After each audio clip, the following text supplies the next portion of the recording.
This special edition of Let's Edit with Media Composer is brought to you by Boris FX, a leading developer of visual effects, titling, video editing, and workflow tools and plugins for broadcast, post-production, and film professionals. Hey everyone, Kevin P. McAuliffe here, and I am back again with another Let's Edit with Avid Media Composer tutorial, and in this lesson, I'm stepping up to the challenge again. I received an email from a viewer who asked a very simple question.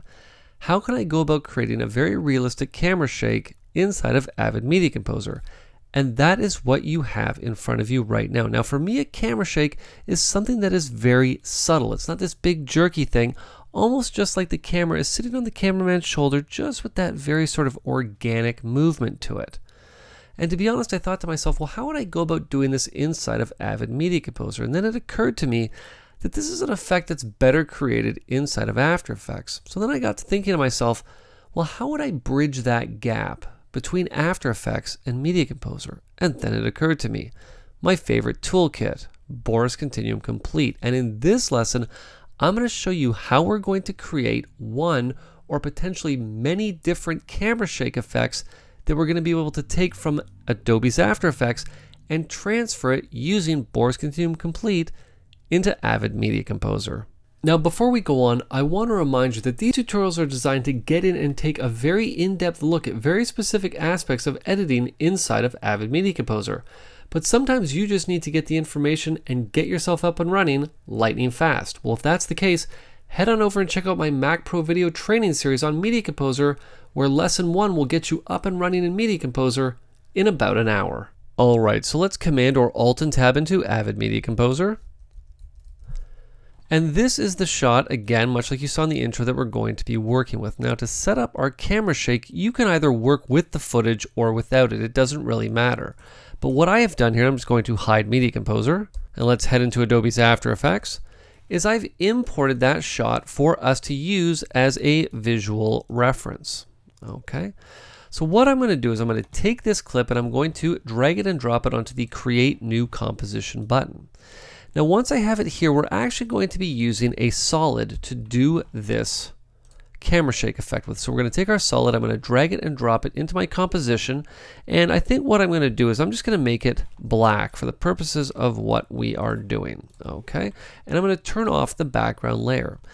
Now the parameter that we're going to use to make this camera shake effect is called Motion Sketch. Now I already have Motion Sketch loaded up right down here in the lower right hand corner of the screen, and if you don't have Motion Sketch here or located in any of the tabs inside of After Effects, you can always find it right up here in the window drop down, and there it is right there, Motion Sketch. Now I should point out, and I don't know if I mentioned this in the intro or not, that the great thing with Motion Sketch is you don't need to be working with, to be honest, you don't even need to be working with the most recent version of After Effects.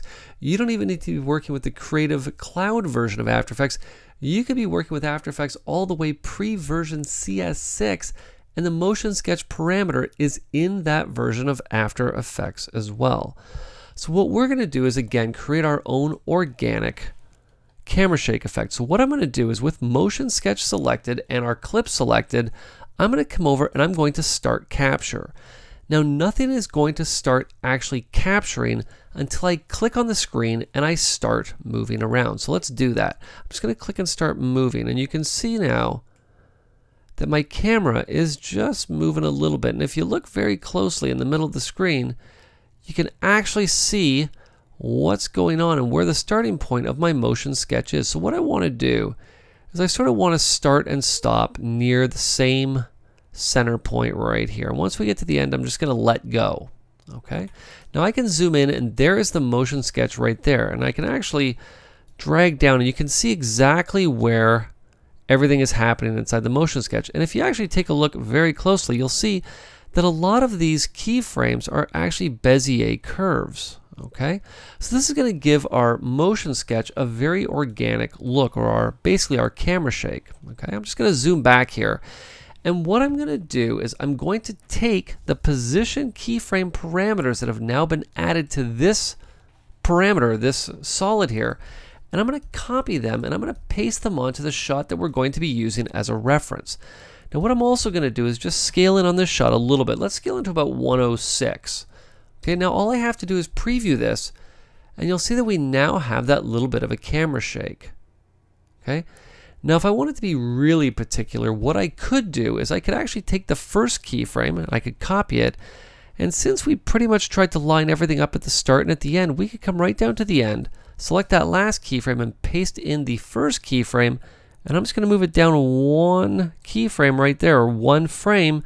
And we now have a loopable camera shake. Okay, and you can see that it's very, very subtle, which to be honest is what I'm going for.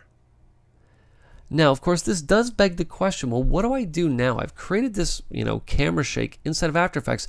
How am I going to bridge this between After Effects and Media Composer using Boris Continuum Complete? Well, this is one thing that I love about, one of the many things I love about Boris Continuum Complete is how flexible it is across the different versions, After Effects, Media Composer, or AVX version. And what we're going to do is we're going to come down and we're going to apply, I'm just actually going to create a new solid here, and let's give it a color. Let's make it red, okay? And what I'm going to do is I'm going to use the BCC DVE effect, okay? And there's DVE. I'm going to take DVE and we're going to drag it and drop it down onto our solid.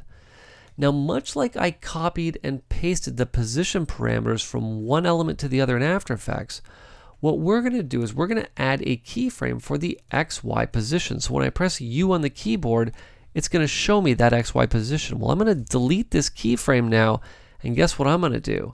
I'm going to select all of the XY position keyframes on this solid, and I'm going to copy them, and I'm going to paste them onto the XY parameter for DVE.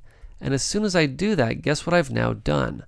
I've now added that camera shake to the DVE BCC effect.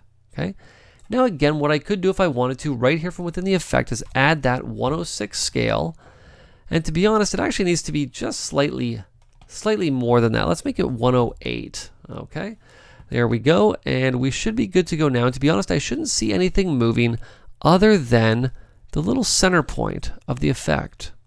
Okay. Now what I can do is I can come to the effects parameter and I'm going to take the preset value and I'm going to save it. Now I'm going to be prompted by the BCC effect as to how I would like to save out this preset. Do I want to save it as a static or as an animated preset? Now in our case, because this is an animated element, I'm going to say animated. I'm now going to be asked where I want to save this preset to. Now, depending on where I want to use this, I could save this right into the BCC Presets 10, the DVE category, or I can come right back up to the Boris Effects subcategory, and you'll see in here, I can actually get right into my AVX keyframes or my AVX presets. I can come down, let's just sort by the name here. I can come down to the Perspective category into the DVE, and I'm going to call this Kevin's Camera Shake. Okay. I could call it Kevin's Camera Shake number 1 because maybe I'm going to create 10 different camera shakes for me to bring from After Effects to Media Composer. All I'm going to do now is save this preset. Let's hide After Effects. Let's come back into Media Composer. And now inside of Media Composer, let's take our clip. I'm going to take it, I'm going to drag it and drop it into a new timeline. I actually just hit B on the keyboard to drop that in. It created a new timeline for me.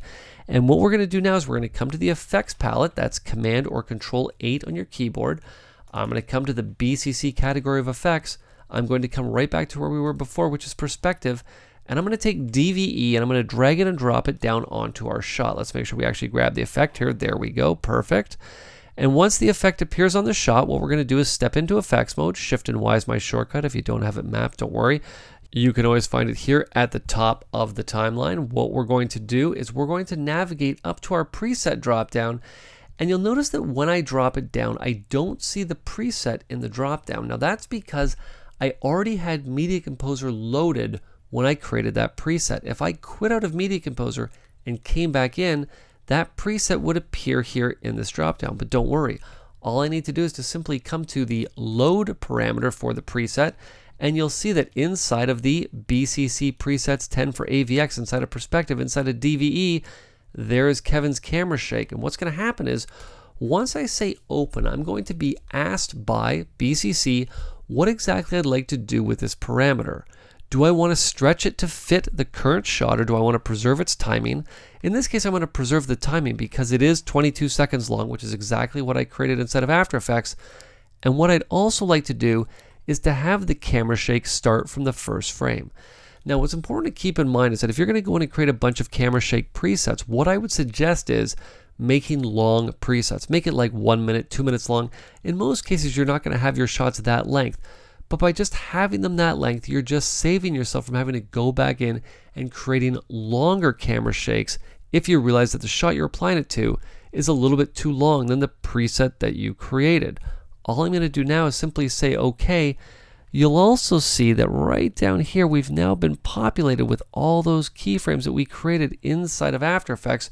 You'll also see them right over here inside of the effect editor, and now all I have to do is step out of the effect, come back to the beginning and hit play, and guess what we now have?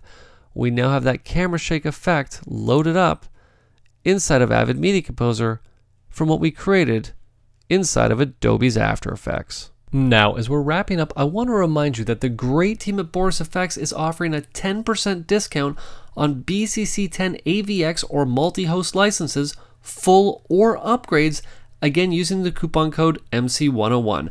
And finally, don't forget that if you have any questions, you have any comments, or you have any tutorial requests, you can send them to me at kevinpmcauliffe@gmail.com. This has been Kevin P. McAuliffe. Thanks a lot for watching.